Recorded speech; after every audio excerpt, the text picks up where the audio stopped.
Thank you, friends, brothers and sisters, for that very touching welcome.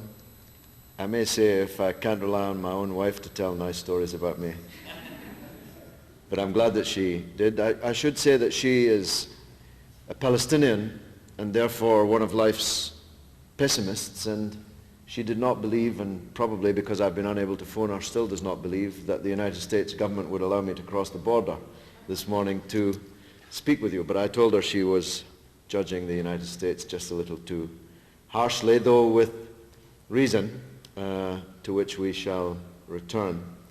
I remember very vividly a year ago watching you take off into the sky as I had to climb for the 32nd time into a car and drive across the desert.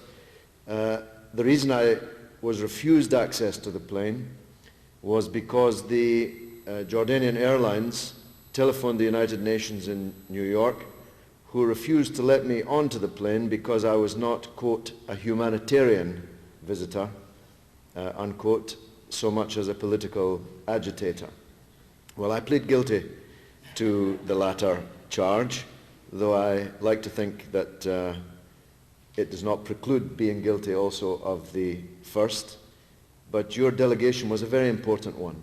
And in fact, delegations coming from the United States are arguably more important than delegations coming from any country. Perhaps my country would come second in that regard. And I want to develop an argument which says that this Anglo-Saxon alliance, this Anglo-American alliance, with little help from some other Anglo-Saxon countries, one of them to the north of here, is the problem, and therefore is the place where we have to win the battle that, as this wonderful poster says, she cannot be regarded as our enemy. Now, I'm very grateful to INOC for the opportunity to address you here today and to the campaign against the sanctions in Canada, which brought me across the Atlantic to the far western extremity, so far as my travels are concerned, of that great British Empire on which the sun never set, we were told when I was young. My late father used to say that's because God would never trust the English in the dark. And I suspect I never had any cause to doubt that wisdom. I make that point because I'm well aware of how perfidious is Albion, its historic role, and indeed its contemporary one. And I don't want you to feel aggrieved if I sound harsh in my criticism of the United States. In fact, in most respects, I'm regarding the two countries as indistinguishable, standing not so much shoulder to shoulder, as Mr. Blair likes to repeat, as us as the tail of the American dog. There's competition for that place on the tail.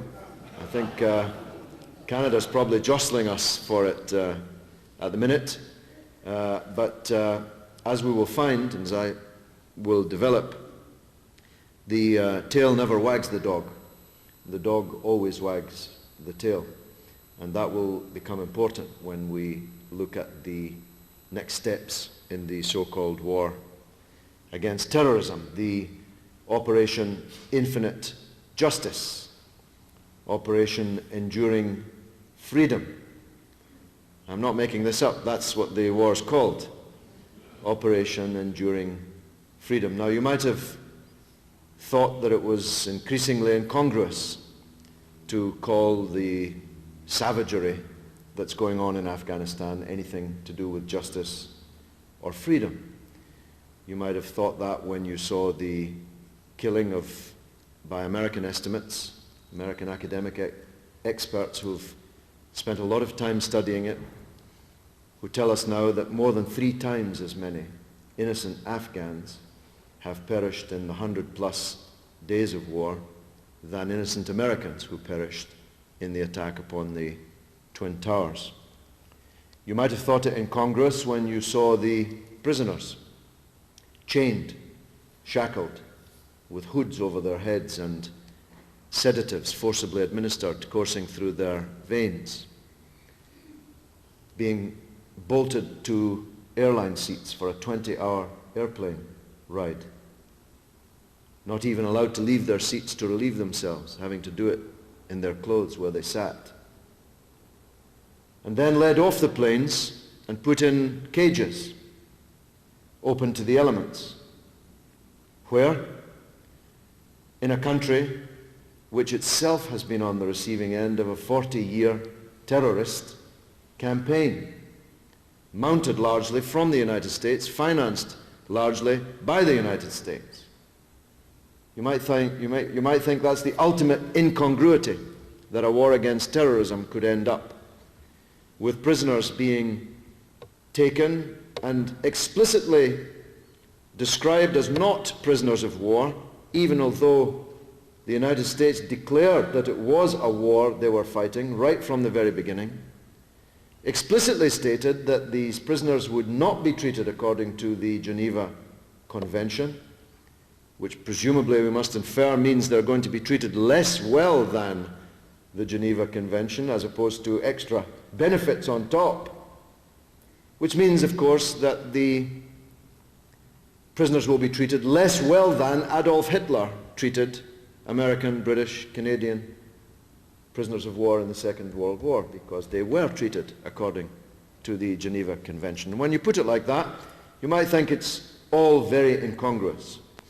But I want to argue today that there's nothing incongruous about it at all, and that the double standards running through the opening remarks that I've just made, the hypocrisy, the contempt for other people, which runs through the opening remarks that I've just made, are a part of the problem, a major part of the problem that we have in this confrontation, and it must be said to be a confrontation between the West and the East, between the West, I'm not going to call it the Christian West because that would be laughable. It's very far from being a Christian West, and the Islamic world, other parts of the globe too, but for the purposes of this meeting, we'll deal only with that particular confrontation. Now, a few weeks ago, Mrs. Blair, the wife of the British Prime Minister, made a radio address. It was the day after Mrs. Bush made a radio address. I may say it's rather dismaying that not only are the two leaders acting in concert, but even their wives are synchronizing their swimming in the ether. But both women invited us to remember, as if we could forget, the heartbreaking messages left from their mobile telephones by the women on those aeroplanes on the answering machines of their loved ones. Both Mrs. Blair and Mrs. Bush particularly paid regard to that. And they were indeed heartbreaking messages of love and farewell. But I said a couple of days later in the British Parliament, there was a big turnout, lots of people there, the Prime Minister, ministers were there, that, you know, just because Afghan women don't have mobile telephones and their loved ones don't have answering machines, it doesn't make their deaths delivered from the skies in terror any less tragic. Now you might think, because I'm taking it as self-evident that you're good people or you wouldn't be here, and we are in a church of God, you might think that's a self-evident truth, that Afghan women are the same value as American women. But as I looked around the audience to which I was speaking, it struck me that for the powerful in my country and yours, that isn't true at all. It can't be true at all. For all their actions, not only since September the 11th, but long, long before that, make it clear that they do not regard Afghan blood, Iraqi blood, Palestinian blood, the blood of poor people, the blood of people from poor countries as being as valuable as theirs. That's the self-evident truth, not the first truth that I spoke. And you know, it can hardly be denied The atrocity on the 11th of September committed in this country was a very great crime. But it was not the first crime. And it was not the biggest crime. And as we've seen, it was very far from being the last crime. Yet while the world shook and is shaking still for the 3,000 innocents who perished in New York, the world is virtually entirely oblivious to the many, many times that number dying as a result of Western policy, deliberate Western policy, in other parts of the globe. There have been no 3 or 4 minutes of silence for the 6,000 Iraqi children who died last month and who've died every month of 11 years of this embargo. I know that. I could show you my scars because I've been trying for 11 years, along with some of you, to waken people up to that mountain of dead children. Far from being 4 minutes of silence for those children, twice as many every month as died in the Twin Towers, they don't even make the news in brief in our newspapers. Even though who's killing them is not a crazed terrorist maniac, but us, our democratic, elected, civilized governments. No 4 minutes of silence. No task force assembled, no coalition built, no great earth-shaking effort to extirpate the cause of the death toll of Iraqi children every month. Every 6 minutes that works out at. I've already been speaking for more than 6 minutes. In the course of it, another Iraqi child died, and by the time I finish speaking, many more will be dead.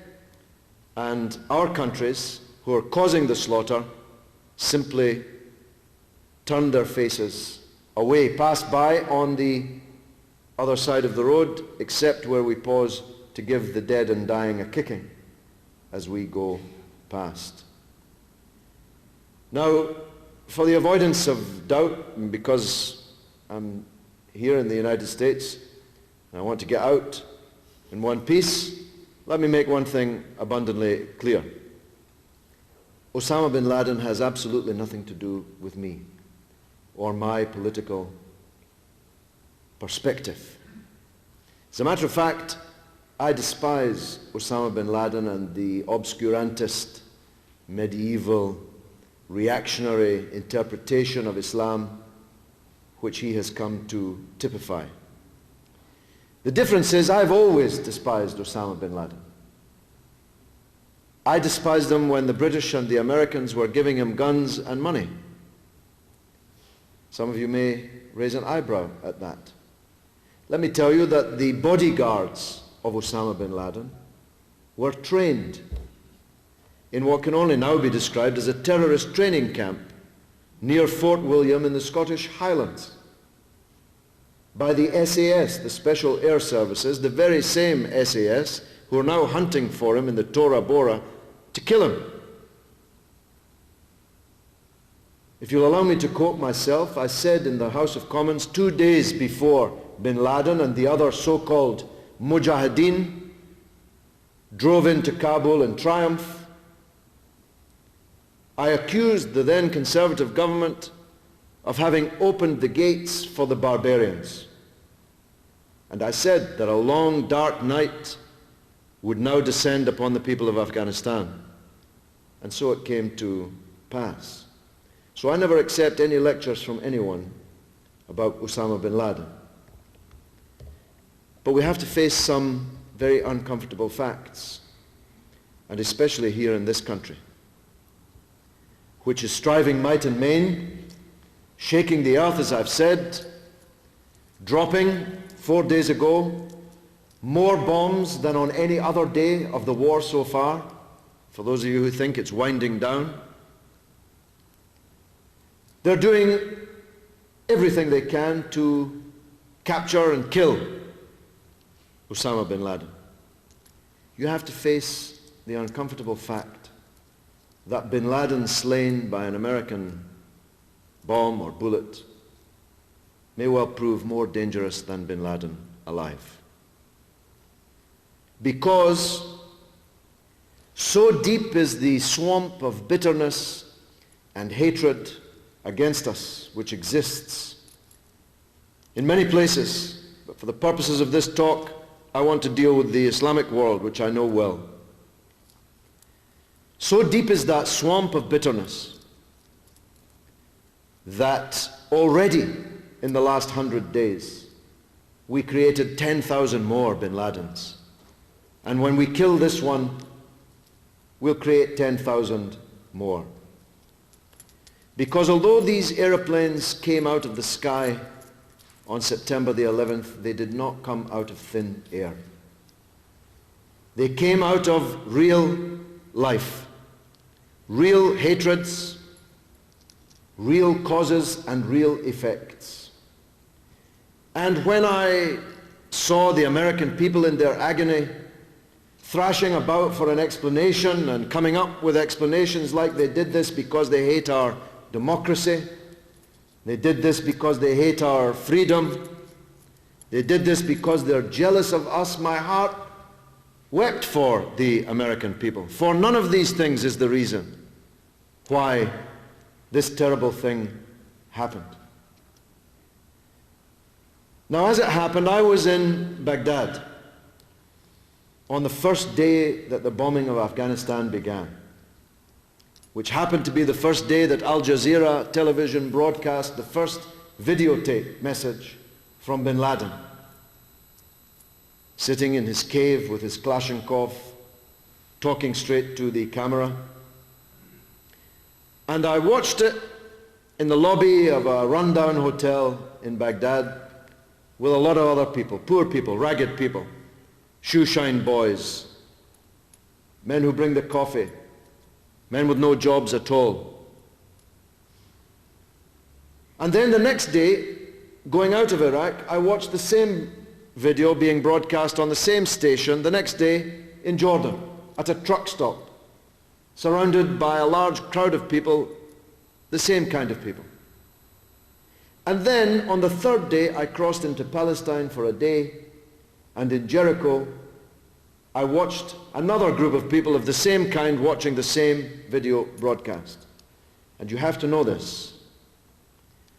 On all three occasions, the audience watching the television set turned from the screen, their faces wet with tears. Bin Laden really reached them with that broadcast. He really touched them with that broadcast. First of all, Muslims around the world looked at him who'd given up riches and luxury and gone to live in a cave, and they compared him with the puppet kings, the stooge governments, the generals, juntas, and 99.9% of the vote presidents who governed them, and frankly they preferred bin Laden. Not much of a contest, you might say, in the land of the blind, the one-eyed man being king and all, but definitely they preferred bin Laden. And bin Laden very cleverly fired three principal arrows in that broadcast, each of which pierced the hearts of the audience listening. First he said, the Americans will never have peace as long as the Palestinians don't have peace and justice. Secondly, he said, the Americans will never have peace as long as the Iraqi children are being slaughtered by sanctions. And thirdly, he said, the Americans will never have peace as long as they prop up the tyrannies which govern all the countries of the Islamic world. Now, I have to tell you, as someone who's spent the last 25 or more years deeply immersed in the Muslim world that that's a very powerful manifesto indeed. It's a very, very powerful manifesto which touches the hearts of hundreds of millions of people. There are 1,300 million Muslims in the world. Let's say that they've got their fair share of people who couldn't care less.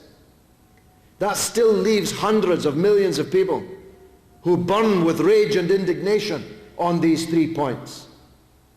And out of those hundreds of millions, tens of millions are ready to be the kind of passive support network for those tens of thousands perhaps who are so indignant and burning with so much rage that they're ready to kill themselves in order to hurt us, to make us aware of the pain being felt by the hundreds of millions who care about those 3 issues.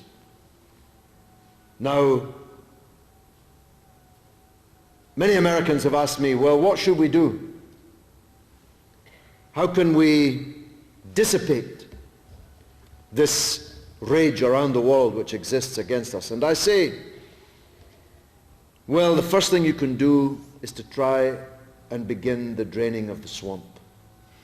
The draining of the swamp of bitterness out of which these monsters flew on September the 11th. So let's go through these 3 arrows that he fired and see what the likelihood is of measures being taken by your country and mine to reduce the rage on these 3 cases.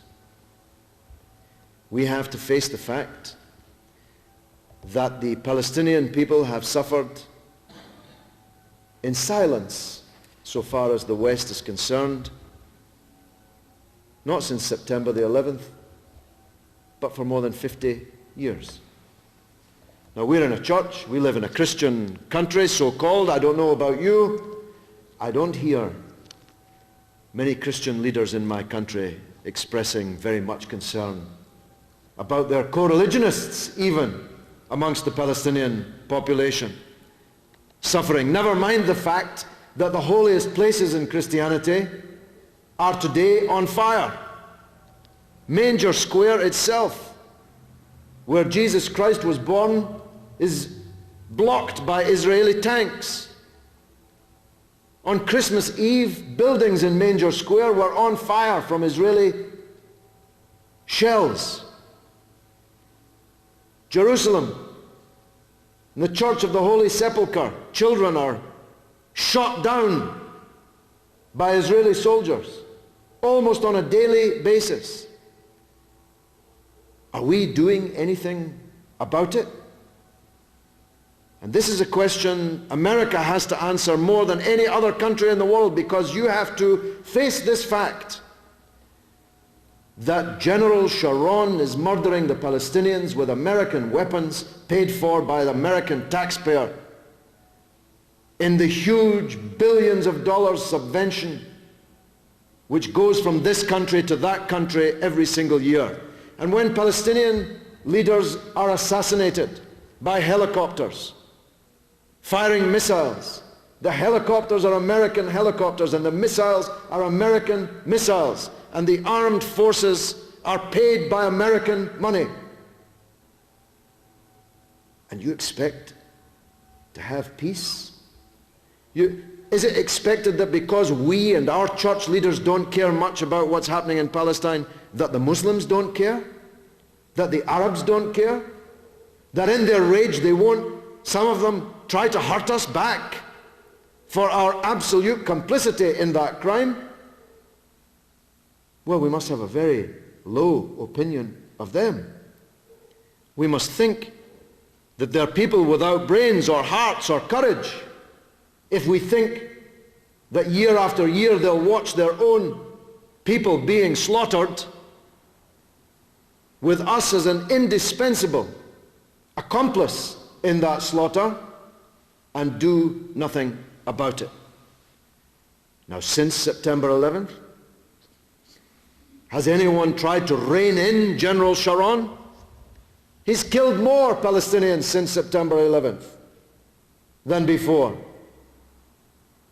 He's destroyed the last pieces of flimsy plywood architecture of the so-called peace process, which was signed with such pomp and ceremony on the White House lawn after the Oslo process. The day before yesterday, he sent his soldiers in to the Palestinian television and radio station and blew them sky high in front of the world's press. On the same day, they fired 7 shells into the governor's house in Tulkarm and have killed more than 10 people in the last 24 hours. So, no sign there then that we're taking action to drain the swamp. What about Iraq? Any sign that we're going to stop killing Iraqi children anytime soon? Unless a particularly chewy pretzel gets in the way, we're going to be killing a lot more Iraqi children pretty soon. The American war machine is girding up for another Gulf War, when the death toll will not be 6,000 children per month, but the whole country, indeed the whole region, may be in flames. And yet, most people in our countries are as yet largely unaware, and those who are aware, frankly, don't give a damn about the suffering in Iraq. I know that too because, like you who have been campaigning on this issue, I've been trying to make them care. And they don't. They blind themselves with lies. For example, twice yesterday in Vancouver, a journalist and a member of the public said to me that, the problem is the Iraqis kicked out the arms inspectors from Iraq in 1998. That's a bare-faced lie. The arms inspectors were withdrawn from Iraq in 1998 by us so that they wouldn't fall under the bombs that we then unleashed in a blizzard during Ramadan and Christmas, by the way, of 1998. But it just goes to show that Dr. Goebbels was right. If you repeat a lie often enough, people will believe it. So they blind themselves. They reduce 23 million Iraqi people to one person. Then they paint the face of that one person in such lurid colors that any crime against the 23 million is justified with reference to the venality of that one person, a person with whom, incidentally, we used to do very fine business, and who wasn't venal or demonic at all. Indeed, did our bidding in the Iran-Iraq war not so very long ago. And when I saw the very fine leaflet that this group has produced about their attempt to bring the Iraq's Philharmonic Orchestra to Seattle, my heart leapt, because that's a very, very fine project indeed. And I know that orchestra very well. And I've visited them in situ many times. And their plight, sums up the plight of Iraqi intellectuals and cultured people, of whom there are very, very many millions. I hope there's no one here thinks, that Iraq is some backward place. The biggest library in the entire world was sacked and destroyed in Baghdad 1,000 years ago, when my ancestors were still living in caves and painting their faces blue. Iraq was writing in an alphabet, the first place in the world where an alphabet was written down. the first place in the world where crops were planted. The place which built this great library. And so there are very many cultured and intelligent, educated, intellectual people in Iraq, and their lives are hell. We sometimes concentrate more on the dead Iraqis because there's so many of them. But the suffering of the people who've lived through this Holocaust of 11 years has to be seen and touched, to be believed. If you go into an intellectual's house in Iraq, the first thing you'll see is the bare patches on the walls where the paintings used to be before they were sold for the people to live.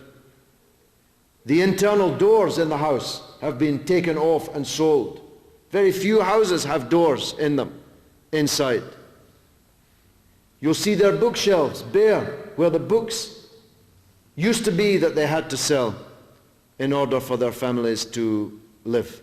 You'll find artists without paints, without paper, without the wherewithal to make their art.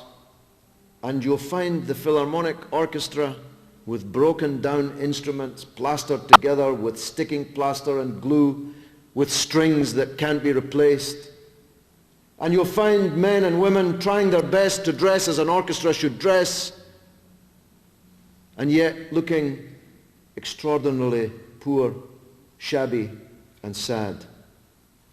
So old are their clothes, so old and broken are their instruments, so unavailable is their music sheets.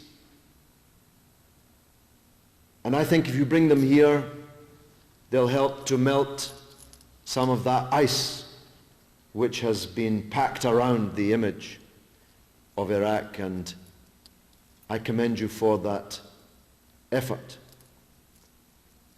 But you know, we're running out of time fast, because I believe that notwithstanding, and this is my point about tails and dogs, notwithstanding the fact that the British Prime Minister has made it very clear that he does not favour a widening of the war, does not favour an attack upon Iraq, he's about to discover that the tail doesn't wag the dog. And when the Wall Street Journal, to his great embarrassment, I'm sure, said on its front page a month or so ago that Mr. Blair is America's newest and best ambassador, they probably didn't think they were insulting him. The Prime Minister of Great Britain being described as an ambassador of another country. But, you know, we say that an ambassador is someone sent abroad to lie for their country. Well, an ambassador who's sent abroad to lie for somebody else's country is a very peculiar bird indeed. But embarrassed or not, he may very well be about to discover the limits of the powers of an ambassador who doesn't make decisions, but merely goes abroad, if you like, to lie for them. The Arab countries are desperately scrambling to avoid a new Gulf War. Desperately. The Arab League General Secretary Amr Moussa, the former Foreign Minister of Egypt, was in Baghdad yesterday. He met with the President of Iraq for 2 hours. He made unequivocal statements, which I know because my wife has communicated them to me in the Arabic media, calling for the lifting of the embargo, demanding that no attack on Iraq or any other Arab country take place, demanding that the Arabs sort out their problems themselves, none of which has been reflected in the CNN, which is the only station I've watched, who managed to describe Amr Moussa's meeting with Saddam Hussein as if Amr Moussa had gone to Baghdad to warn the Iraqi government to comply with American demands, when the absolute opposite was the truth. When the General Secretary of the Arab League, speaking for all the Arab countries, said that a new Gulf War will be disastrous for all the Arabs. And the rulers of the surrounding regimes, the puppet dictators, you see, the problem with Saddam is not that he's a dictator, but that he's a dictator who doesn't obey orders.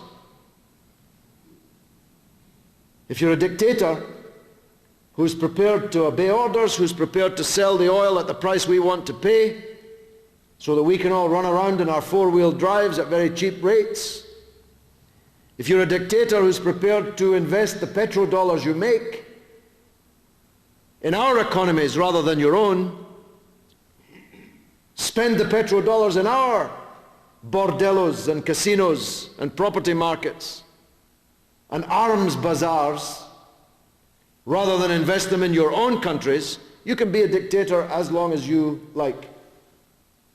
But these surrounding puppet dictators are absolutely petrified at what's coming next, because they know that so angry is the seething mass of popular opinion in the Middle East at the double standards that I've been talking about, that perhaps the regime change which comes about from a new American war on Iraq will be their regime, not the regime in Baghdad.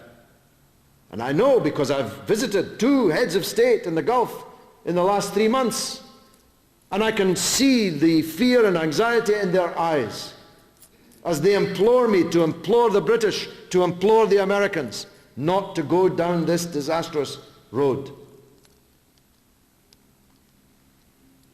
And you have to face the fact that if you're going to make a new war on Iraq, it will not be one conducted from the sky. Iraq has suffered bombing for 11 years. You're not going to change the regime in Baghdad by bombing.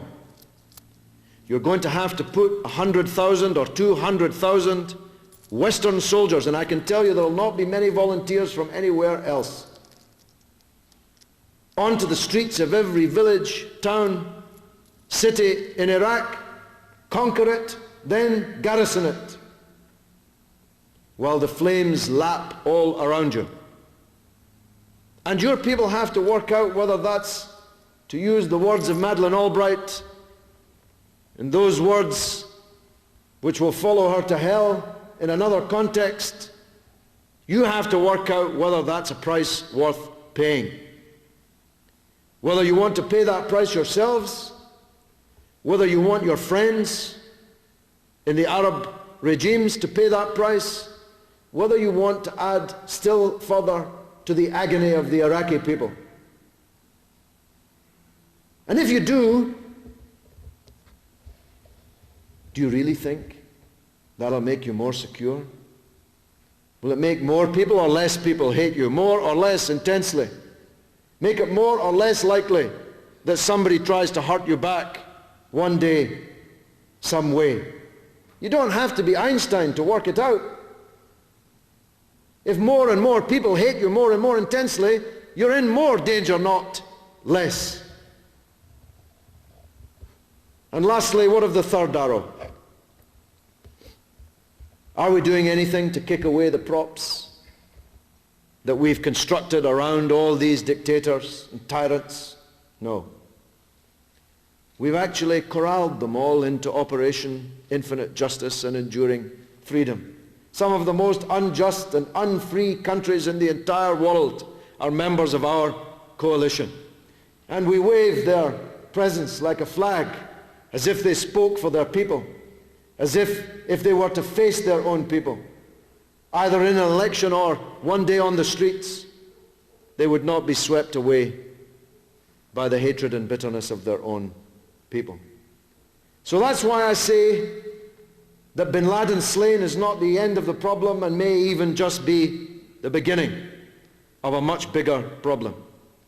Because we don't show any signs of dealing with any of those 3 planks of the manifesto that he cleverly outlined, and which has support, passive and active, amongst hundreds of millions of people who aren't going to go away. I thank you for your attention. I thank you for the invitation. Thanks.